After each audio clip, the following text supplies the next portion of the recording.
My 6-year-old nephew slapped me across the face and said, "Daddy says you deserve it because you're a snut." My hand flew to my cheek before I even registered the sting, and for a full second I just stood there in my brother's driveway, staring down at Mason's small, furious face, waiting for someone to tell me this was a joke. Nobody laughed. My brother Derek was standing by the grill 20 feet away, tongs in hand, watching the whole thing unfold with an expression I can only describe as satisfaction. His wife Priya was next to him, arms crossed, not moving to correct her son, not moving to apologize, just watching me like I was the one who'd done something wrong. Mason's palm print was still hot on my face when I finally found my voice and asked him what he'd just said, hoping I'd misheard a 6-year-old's mumbling. He said it again, slower this time, like he was proud he'd memorized it correctly, like it was a line from a play his parents had rehearsed with him. I'd been Naomi Ferreira for 31 years, the youngest of 3, the one everyone in the family called reliable, the paralegal who drove 2 hours every Sunday to help my aging father with his prescriptions and paperwork. I wasn't the dramatic one. I wasn't the one who caused scenes. That had always been Derek's territory when we were kids, and later it became Priya's specialty once she married into the family, though she did it with a softness that made people defend her instead of side-eye her the way they used to side-eye him. I'd been close with Derek my whole life, closer to him than I was with our older brother, and when he married Priya 6 years ago, I stood up at their wedding and gave a speech about how I'd never seen him happier. I meant every word of it. I had no idea that speech would later get quoted back to me in a divorce deposition as evidence I'd been circling their marriage from the start. The trouble started 8 months before Mason slapped me, though I didn't understand at the time that it was trouble. Derek and Priya had been going through what Priya called a rough patch, the kind of vague phrase people use when they don't want to explain themselves, and I'd offered to babysit Mason more often to give them space to work things out. I loved that kid. I still love that kid. Even now, even after everything. Because none of what happened was his fault, not 1 second of it. I noticed small things during those months I should have paid more attention to. Priya's phone was always face down on the counter, even at family dinners, even when she'd never bothered to hide it before. She started taking calls in the garage with the door shut, calls she said were from her sister in Ohio, except her sister's name was Deja, and I'd met Deja twice and knew for a fact she worked overnight shifts and slept during the day. I told myself it was nothing.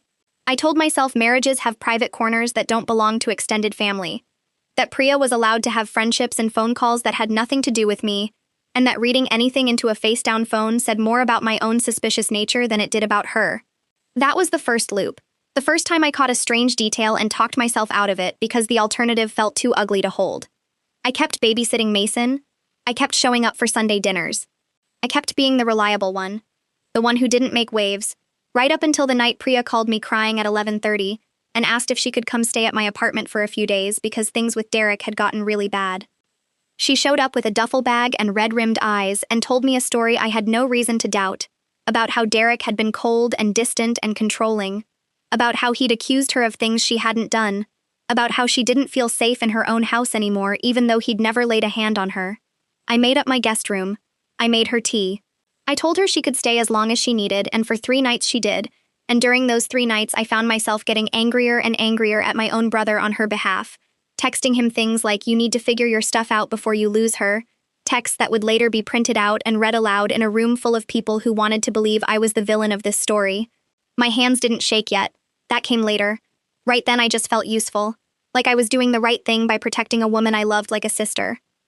The second strange detail came on the 3rd night, when Priya's phone buzzed on my kitchen counter, and I glanced at it out of habit, the way you do when you're standing near someone's phone and it lights up. The text preview said "Miss you already," and the name on the screen wasn't Deja, and it wasn't a girlfriend's name I recognized. It was a name I knew, though, because I'd met the man twice at Derek's company events. Foster Ellery was Derek's business partner, a man with a wife and 2 kids of his own, a man who'd shaken my hand at a company picnic, and told me Derek talked about me all the time. I stared at that screen for maybe 4 seconds before Priya walked back into the kitchen and picked up the phone and slid it into her pocket without a word, and I told myself again, for the 2nd time, that it was nothing, that context I didn't have could explain it, that I was jumping to conclusions because I was tired and stressed about my father's medication schedule and reading too much into 4 words on a screen. I didn't say anything to her that night. I didn't say anything to Derek either, because what would I have said? That I saw a text and assumed the worst, that I was willing to blow up my brother's marriage over 4 words I might have misread in a dim kitchen. I told myself I'd watch and wait, That if something real was happening, it would surface on its own, that it wasn't my place to be the one who lit the match. That was the third loop, the biggest one, the one where I actively chose comfort over confrontation and told myself it was wisdom instead of cowardice. Priya went home 2 days later, saying things with Derek had cooled off enough for her to try again, thanking me for being there for her, hugging me tight in my doorway and telling me I was the only person in the family who really understood her. I believed her. God, I believed her completely.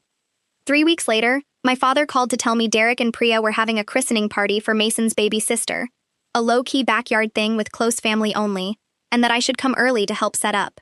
I said yes without hesitation, because that's what I did, because being the reliable one was the only role I'd ever known how to play in this family, and I didn't know how to stop playing it even when something in my stomach kept telling me to be careful.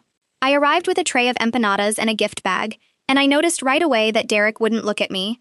Priya was overly warm, almost performing warmth, complimenting my dress twice in the first 5 minutes, and I told myself it was just party nerves, the fourth time I'd talked myself out of a feeling that turned out to be exactly right. The party was maybe an hour in, guests spread across the backyard with plates of food, when Derek pulled me aside by the fence line near the garden hose and asked me, very quietly, if I had something I wanted to tell him. I asked him what he meant. He said Priya had told him everything, and when I asked him everything about what, his face did something I'd never seen it do before, a kind of controlled collapse, like a building coming down floor by floor instead of all at once. He said Priya told him I'd been the one texting Foster. He said Priya told him she'd found out I'd been sleeping with Foster for months, that I'd used her staying at my apartment as cover, that the "miss you already" text I'd seen wasn't meant for her at all. It had been meant for me, sent to the wrong number, and she'd only just found the courage to admit what she'd known for weeks. My whole body went cold standing at that fence line, the kind of cold that starts in your fingers and spreads up through your chest until you can't feel your own heartbeat properly. I told him it wasn't true. I told him what I'd actually seen, the text on her phone, the name Foster, the way she'd snatched the phone and put it in her pocket.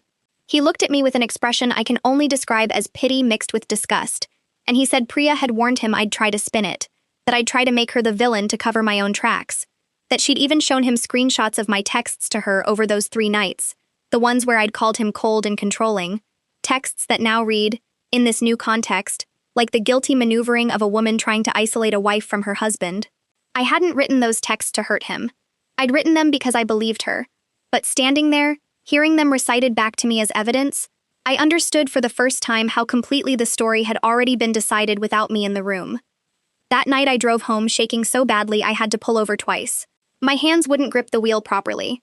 I sat in a gas station parking lot under a flickering light and tried to call Derek 4 times, and every call went straight to voicemail, and on the 5th try a text came through instead. Just 3 words, "Don't call again."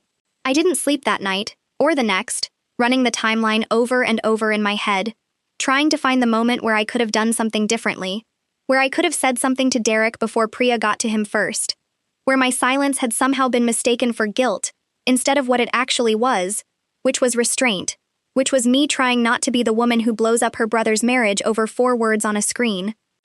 Word moved through the family faster than I could keep up with it. My father called me 2 days later, and I could hear in his voice before he even finished his first sentence that he already believed the version Priya had given him. He asked me how I could do this to my own brother, how I could look Mason in the eye at that christening knowing what I'd apparently done to his family. And when I tried to explain what I'd actually seen, he cut me off and said Priya had shown him the screenshots too, and that a woman doesn't fabricate that kind of detail, that kind of specificity, unless it's the truth. I sat on my kitchen floor after that call ended, my back against the cabinet, and I understood for the first time that this wasn't a misunderstanding that would resolve itself with enough patience.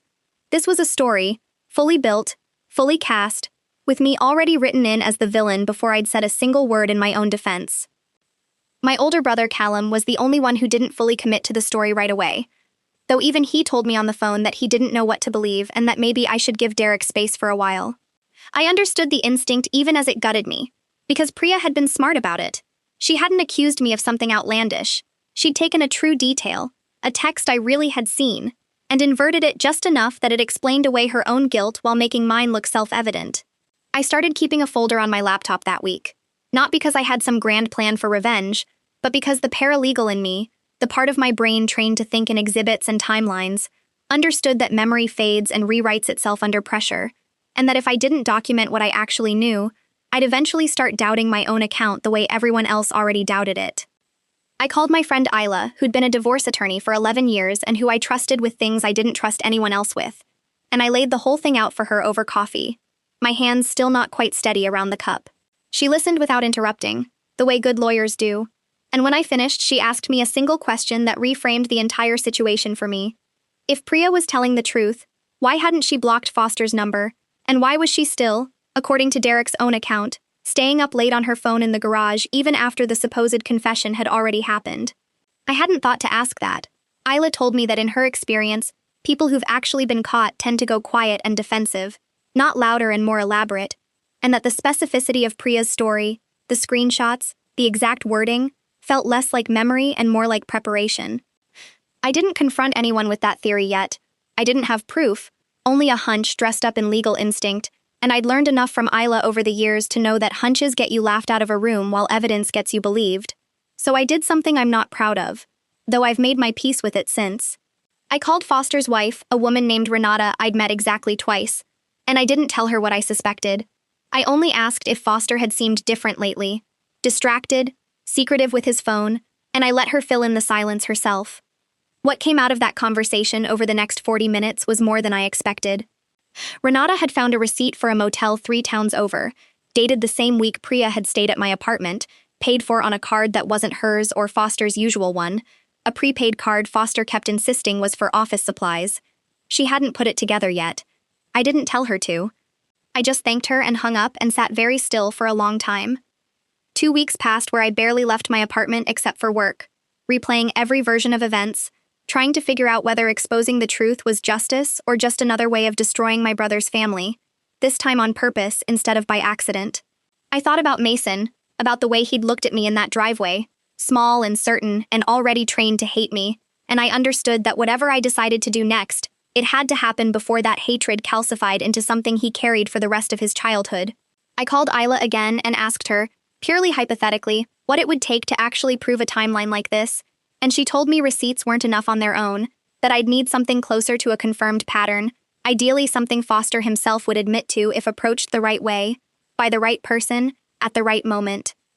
I thought about confronting Foster directly, but I knew he'd simply deny it and warn Priya, and the story would harden further against me before I ever got close to proof.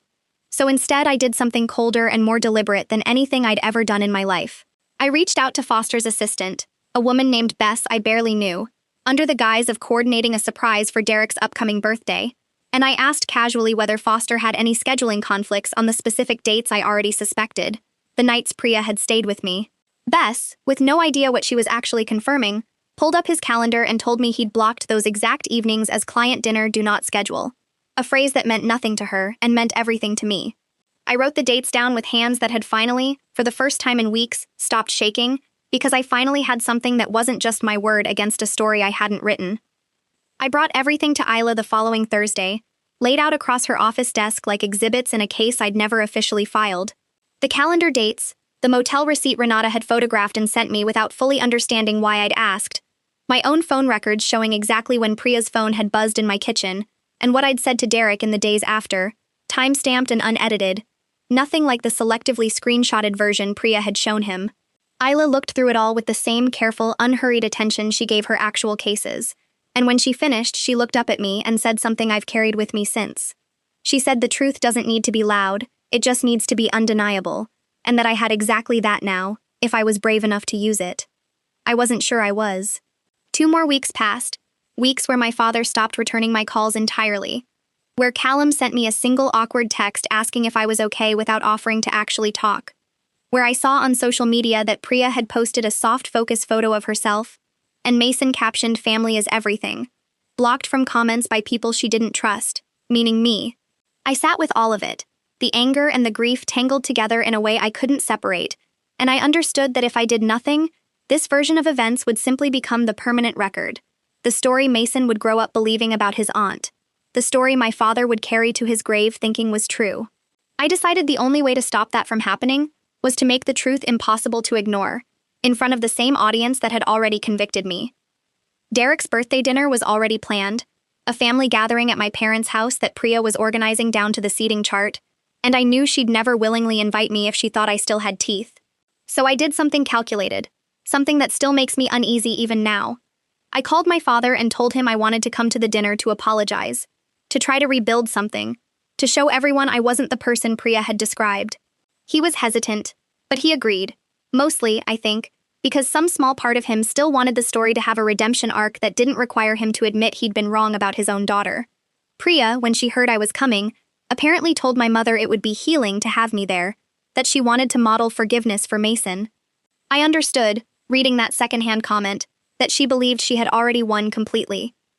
I arrived at my parents' house with a small gift for Derek, and a folder in my bag that I'd printed out that morning, copies of everything Isla and I had assembled, organized the way I'd been trained to organize a case file at work, tabbed and dated and impossible to misread. Dinner started normally, stilted but civil, Priya sitting close to Derek with her hand on his arm in a way that felt performative, my father watching me from across the table like he was waiting for me to prove I'd changed. Mason was there too, quieter than usual, and every time I looked at him my chest tightened with the knowledge of what I was about to do to the fragile peace of his household, and the counter-knowledge that letting the lie stand would do him far more damage in the long run. I waited until dessert, the way you wait for the exact right beat in a room, and I asked Derek, gently, if I could say something before everyone finished eating. He looked wary but nodded, probably assuming I'd deliver the apology Priya had promised him I'd come to give. Instead, I opened the folder and set the first page on the table, the printout of Foster's calendar block for the 2 nights in question, and I explained, calmly, in the flat, factual voice I use at work when I'm walking a client through evidence, exactly what it showed and how I'd come to have it. Priya's face did something I'd been picturing for weeks, a kind of controlled collapse just like Derek's had been at that fence line, except this time I wasn't the one collapsing. I laid out the motel receipt next, and then the time-stamped screenshots of my actual text to Derek from those 3 nights. Texts that showed concern for Priya, not romantic interest in Foster. Texts that directly contradicted the selectively cropped versions she'd shown him weeks earlier. My father's face had gone pale. Callum had set down his fork entirely, and was staring at Priya with an expression I'd never seen on him before. Priya tried to laugh it off first, said I was clearly obsessed, that I'd fabricated all of it out of jealousy, but her voice cracked on the word fabricated in a way that made even my mother, who'd been quietly loyal to her for months, look uncertain for the first time. Derek hadn't said a word. He was just staring at the calendar printout like it might rearrange itself into something less true if he looked at it long enough. I told him, as gently as I could manage given everything, that I hadn't wanted to be the one to show him this, that I'd have given anything for it not to be true, but that I couldn't let Mason grow up believing his aunt was something she wasn't, while the actual truth sat buried in a folder because I was too afraid of another scene.